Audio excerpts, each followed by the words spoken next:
Today, we're going to talk about a big freelancer marketing mistake I see that sabotages a lot of freelancers' ability to have great client getting results. And that is expecting clients to be free.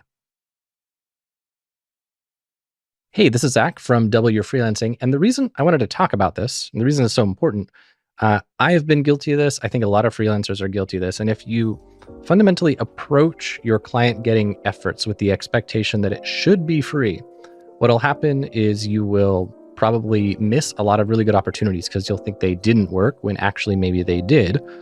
You'll waste a lot of time, which will end up costing you money because you're not getting paid for lead gen time, for example. And if you had been replacing that with client work, you would have been paid with it. And you'll just generally have a less strong business. So we have a different video where we talk about the 3 components of a freelance business. We'll link to it up here or there, or wherever you do the top links on YouTube. So you can dive deeper there. But for today, what I need you to know is that there are 3 big buckets of things in every business, including freelance businesses: leads, sales, and product. And so in the case of a freelance business, product is actually the service we fulfill. So leads is your ability to get potential clients coming in. Product or fulfillment or services is the thing you do for them. And then sales is the bridge. You got to sell your services to the leads in order for them to become clients. So lead, sales, services. When I talk about fulfillment, that is like the process of giving them the thing that they paid for, aka you doing your work. But if you buy a course from DYF, for example, the process for me to fulfill your order, I don't do anything. It's just an automated thing because I already made the course. We have Zapier send it to you. So this video and pretty much anything else that would ever be about getting clients is going to be heavily leaning towards lead gen. So just to make sure we're on the same page, whenever you go on Upwork, that's lead gen. Whenever you go on LinkedIn and cold outreach to someone, that's lead gen.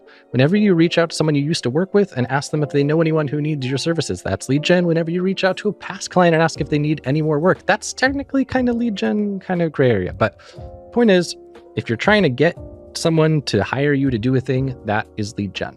And so with all that in mind, pop quiz for you. If you send an email to a past colleague asking if they have any work available for you, so you just go into Gmail or whatever you use, you say, "Hey, Zach, nice working with you a year ago. I'm freelancing now. Do you have any gigs available?" What did that cost you? That's the quiz. What did it cost you? Did you say $0? If so, I would respectfully say you are wrong. It did not cost you $0. It cost you your hourly freelance rate multiplied by how long it took you.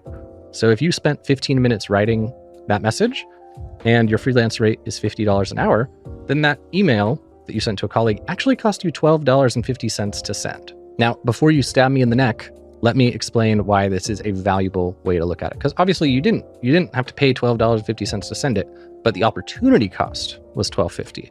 And the biggest objection I would typically hear for this is "But Zach, my calendar's not full of paid work, so it wouldn't be like I could just swap that out with a client project." And that's true.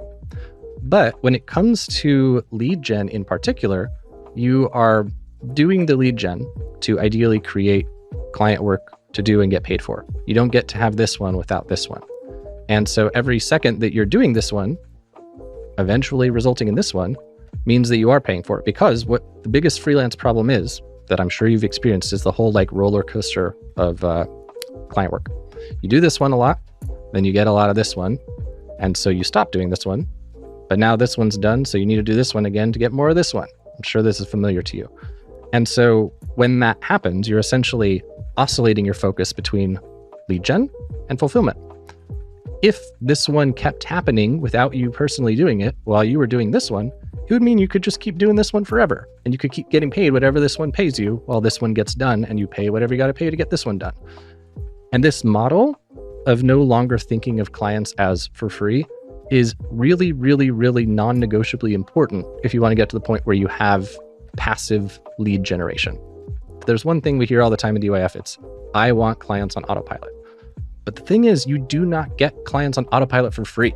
You don't get clients in general for free. And this belief system, you can take it away, it's going to serve you so much. So I'm going to give some examples and some stories to help really solidify this. So if you're a freelancer, time is all you have.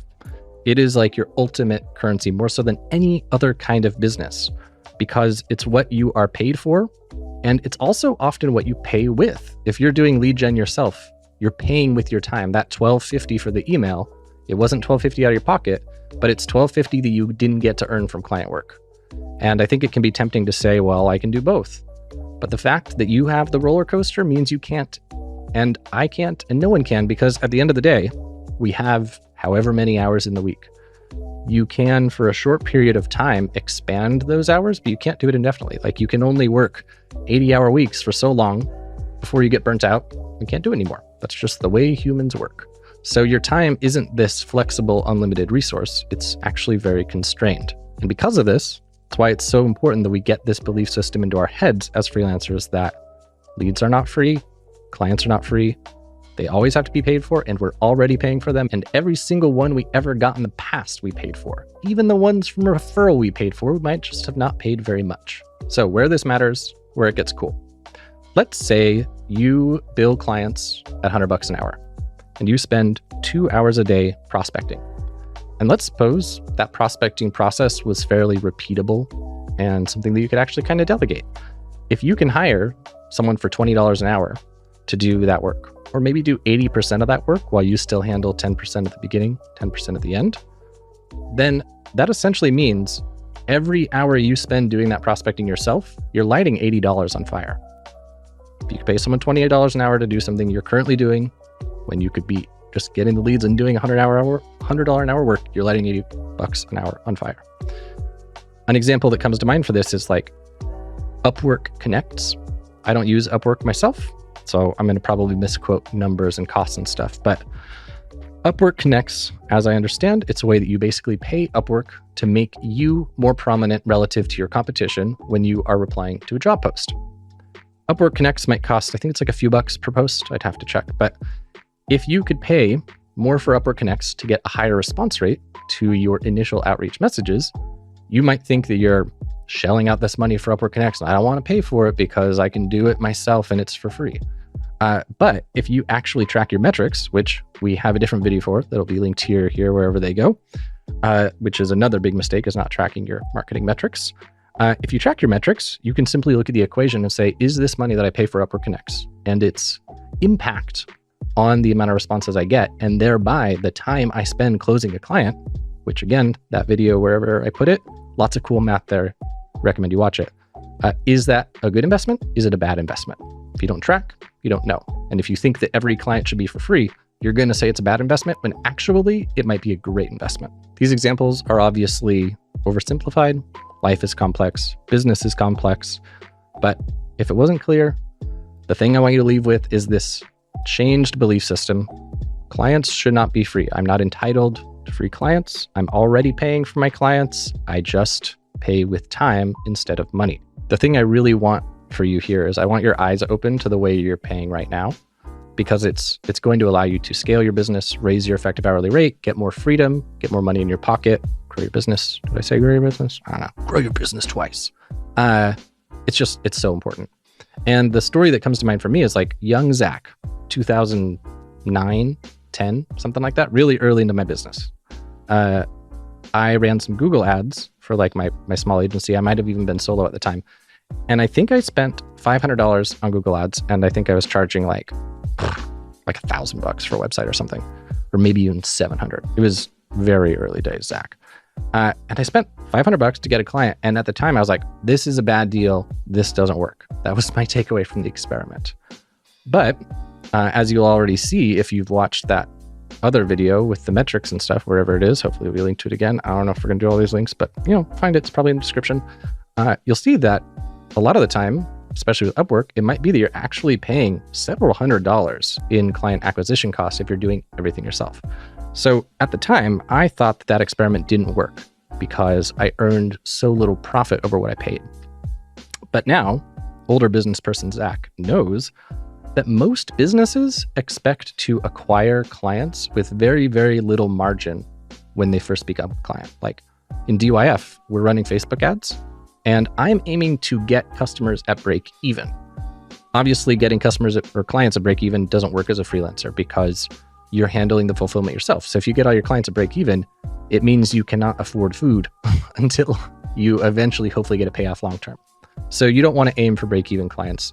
As a freelancer, you might aim for like break-even micro engagements if you're running an agency, but that's like an advanced strategy. So we won't talk about it today. I'm seeing 13 minutes already on this video. But if I was comparing that $500 that I spent for my Google Ads client to the other strategies at my disposal, like if I were comparing that, I was doing Craigslist at the time to get clients. So if I were comparing that to all the time I spend on Craigslist or a team member might spend on Craigslist, suddenly I can do an actual fair comparison.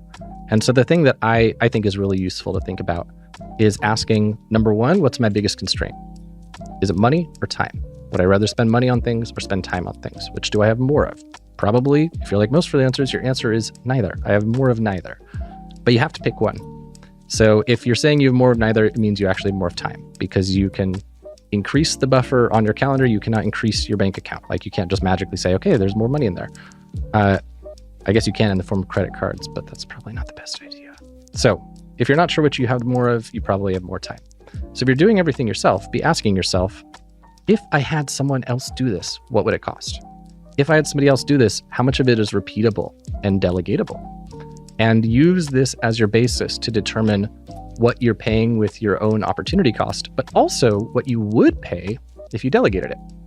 If you find that 80% of the process could realistically be delegated for, say, 20 bucks an hour, what would it cost? Could somebody at 20 bucks an hour do all this in 4 hours? If so, that means you could, in theory, get a client for 80-ish bucks. Pretty cool. So I'm going to stop. It's a long video. Hopefully this has been helpful. One thing I'll leave you with is that usually the biggest thing that's going to affect many of your metrics in the funnel of like, how many hours do I spend getting a reply? How many hours do I spend getting them to book a call? That kind of thing.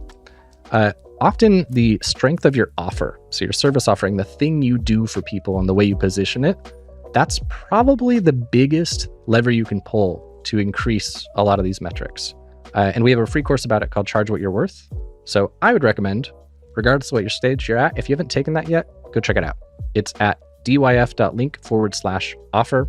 Totally free, 9-day email course. Teach you all this stuff, and it'll set you up for success, regardless of which way you go next. Thanks for being here, and see you in the next video.